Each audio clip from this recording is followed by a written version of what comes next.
आप सभी का एक बार फिर से एक नई पुस्तक समीक्षा में स्वागत है। तो आज जिस पुस्तक की हम समीक्षा करने वाले हैं उसका नाम है अक्टूबर जंक्शन, जो कि लिखी गई है दिव्य प्रकाश दुबे द्वारा।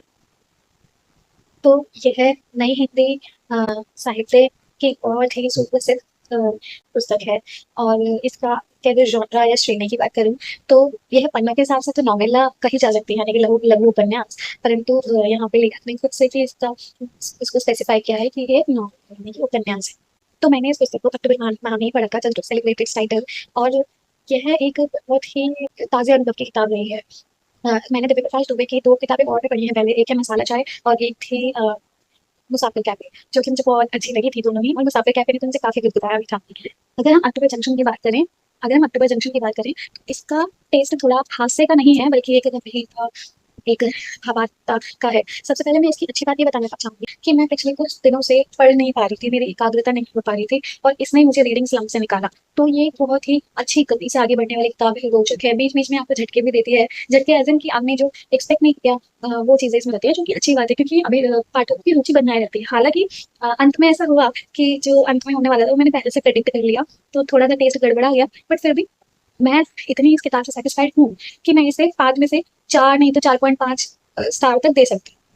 हाँ, अब बात करें कि इसका कथानक क्या है। इसमें 2 पात्रों की कहानी है, चित्रा और सुदीप। लेकिन जो कहानी शुरू होती है वो 10 अक्टूबर 2020 से शुरू होती है, जिसमें कि चित्रा एक बहुत सुप्रसिद्ध लेखिका के रूप में दर्शाई गई है, जो स्टेज पे खड़ी होकर एक अनाउंसमेंट करती है अपने बारे में और अपनी ही समकालीन लेखिका के बारे में, जिनका नाम है सुरभि पराशर। लेकिन उन्हें आज तक किसी ने देखा नहीं, उनसे आज तक किसी ने मिला नहीं है। अब ये वैसे तो आपको पढ़ने के बाद ही पता लगेगा, लेकिन वहीं से कहानी फ्लैशबैक में जाती है और धीरे-धीरे करके हर 10 अक्टूबर का ब्यौरा हमें मिलता जाता है कि कैसे सुदीप और चित्रा सबसे पहले 2010 में 10 अक्टूबर को बनारस में मिले थे। वहीं से एक अजीब सा रिश्ता इनका बन गया, जिसे दोस्ती भी नहीं कह सकते, क्योंकि साल में सिर्फ एक बार मिलते, वो भी कभी सिर्फ चंद घंटों को, कभी सिर्फ फोन पे बात कर लेते। लेकिन कहीं ना कहीं वह एक दिन अ, उन इनको सालों तक जोड़े रखा रहा, तो इनका रिश्ता गहराता रहा।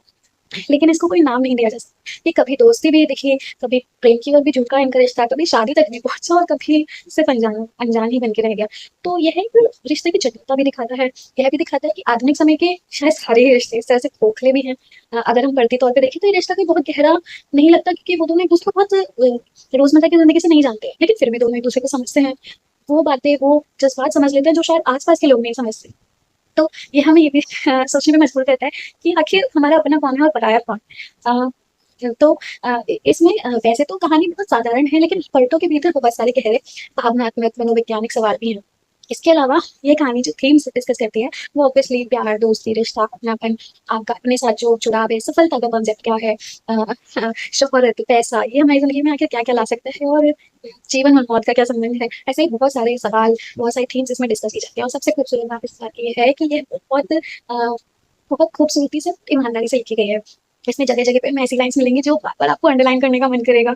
और और कभी-कभी हम महसूस तो करते हैं, लेकिन हम शब्दों में नहीं उतार पाते हैं, मतलब जज़्बातों को। वो लेखक नहीं इसमें उतारे हैं।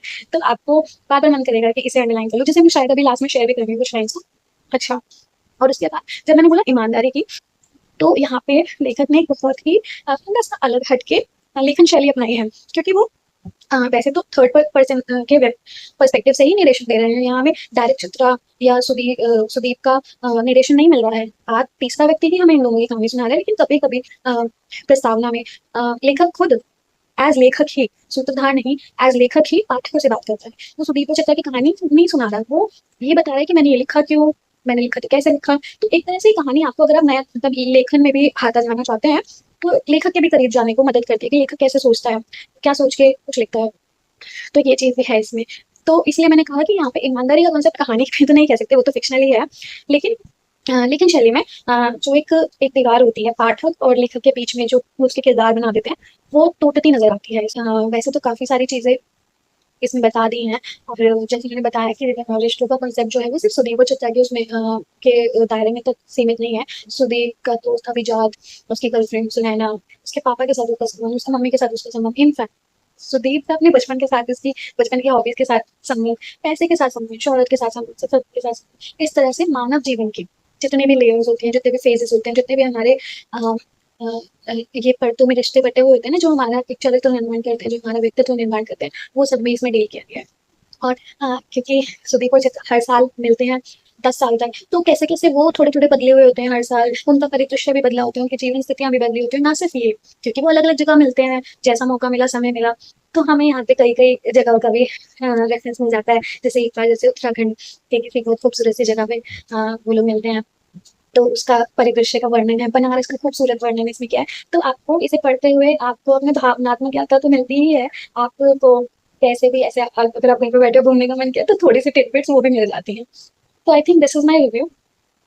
और इसमें वैसे तो अब और कुछ बताने को नहीं है क्योंकि वो बहुत बहुत सरल, तो बहुत हल्की किताब है। अगर आपको ऐसा लग रहा है कि मैं थका हुआ महसूस कर रहा हूँ, मैं बोर्ड महसूस कर रहा हूँ, मैं थोड़ा अंदर से ना ऐसे घुटन सा फील कर रहा हूँ, तो ये किताब पढ़िए, सब हल्का महसूस करेंगे। और हालांकि अंत शायद सेटिस्फैक्ट्री ना हो, बट फिर भी हर कहानी अपनी मर्जी आपकी मर्जी से तो खत्म नहीं होती है। तो यही जीवन है और यही इसका सार है। मैं इसकी कुछ लाइंस पढ़ देती हूँ, वैसे तो बहुत सारी हैं, बट ठीक है मैं इनको पढ़ देती हूँ टू एंड दिस वीडियो है ना। ब्यूटीफुल नोट, जो मेरे हाथ में आएगी मैं वही पढ़ूंगी। अच्छा हाँ, एक बात और, इस किताब में आपको कुछ मूवीज के रेफरेंस मिल जाएंगे, कुछ बुक्स के रेफरेंस भी मिल जाएंगे। ये चीज़ भी काफ़ी अच्छी लगी मुझे इसमें। तो ठीक है। अब इसमें लिखा है, कई बार थोड़ी देर के लिए चले जाना बहुत देर के लिए लौट आने की तैयारी के लिए बहुत ज़रूरी होता है। चले जाने से पैदा हुई एक खाली जगह में एक नई दुनिया बनकर लौट आने की गुंजाइश होती है। ऐसे रिश्ते जो खाली जगह को सहेज कर नहीं रख पाते, कि तालाब के पानी की तरफ दासी हो जाते हैं। कुछ रिश्तों को ऐसे ही चुनना चाहिए, जैसे ठंड में घास पर जमी ओस की बूंदे, ओस की बूंद को नंगे पांव छूते हैं। रोज सुबह बूंद नहीं हो जाती है और बूंद को छोड़कर पाँव पुराने नहीं रहते।